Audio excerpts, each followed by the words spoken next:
ক্রেতা সমাগমে মুখর Mahdi boutiques shop. পোশাক সেলাইয়ের পাশাপাশি সূচিশিল্প, ব্লগ, বাটিক সহ নানা নকশার পণ্য বিক্রি হয় রাহেনা বেগমের এই বুটিক হাউসে।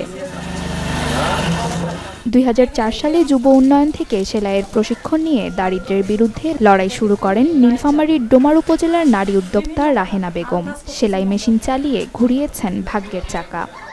আমি চাইবো যে সব নারীরাই এগিয়ে আসুক, কেউ যেন আমরা বেকার থাকি না। আমরা লেখাপড়া করে কেন বেকার থাকবো? চাকরি হলে তো হলো, না হলে আমরা কারিগরিক শিক্ষা নিয়ে আমরা সংসারে আগাই, হলেই আমাদের সংসারটা টিকে থাকে, বেকারত্ব দূর হয়। আমি সব নারীর জন্যই আমার এই প্রার্থনা। শুধু নিজেই সফল হননি, কাজ শিখিয়ে কর্মসংস্থান করতে সহায়তা করেছেন অনেক নারীকেই। আমি শিখতে এসে নিজের পায়ে দাঁড়ার জন্য রাহেনা আপা বিভিন্ন ধরনের ডিজাইন, বুটিক্স, সেলাই করা, অনেক ধরনের অভিজ্ঞতা, অনেক কিছু সেলাইয়ের কাজ শেখায়। যদি দেখি কেউ বেকারে, আসো আমার দোকানে আসো, সময় কাটাও বলে ওদেরকে কাজ শেখাই। যেমন মানুষ হাতে ধরে করে শেখায়, আমি ওইভাবে ওদেরকে ট্রেনিং শিখাইছি। শিখে ওদের যদি সামর্থ্য থাকে, মেশিনটা আমার হাত দিয়ে ওরা কিনে ওরা বাসায় কাজ করতেছে। এখন পর্যন্ত প্রায় 5000 নারীকে সেলাই, কাটিং ও হাতের কাজের প্রশিক্ষণ দিয়েছেন রাহেনা।